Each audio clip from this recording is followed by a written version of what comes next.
अस्सलाम वालेकुम नाज़रीन, मैं हूं सलवा स्नैन और आप देख रहे हैं सूर्या न्यूज़ HD। आइए नजर डालते हैं आज की अहम खबरों। कराची मजीद अपडेट करते हैं। Bureau chief journalist Mohammad Farooq Barru Qadri की रिपोर्ट के मुताबिक एयरपोर्ट सिक्योरिटी फोर्स ASF के वफ्द का SHU हेडक्वार्टर्स का दौरा।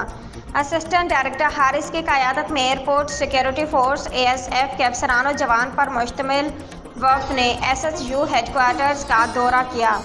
SP SHU हाजी अब्दुल रज़ाक ने वफ्द को SHU के मुख्तलिफ शोबों मुल्क की पहली special weapons and tactics team SWAT की कारकर्दगी और पाक फौज की जानिब से कमांडोज को दी जाने वाली जदीद पेशेवराना तरबियत के बारे में ब्रीफिंग दी।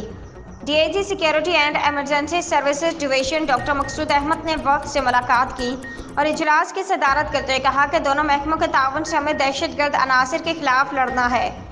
उन्होंने इस ज़रूरत पर भी जोर दिया कि पाकिस्तान में पुलिसिंग को वसाइल भर्ती और जदीद तरबियत के जरिए बेहतर बनाया जा सकता है ताकि जदीद पुलिसिंग के आला तरीन बैनुल अक़वामी मयारात को पूरा किया जा सके। वफ्द ने मैनेजमेंट, एडमिनिस्ट्रेशन और इंसदाद दहशतगर्दी ऑपरेशंस में पेशेवराना मयार को सराहा। आज के लिए इतना ही। मज़ीद खबरों और अपडेट्स के लिए देखते रहिए सूर्या न्यूज़ HD।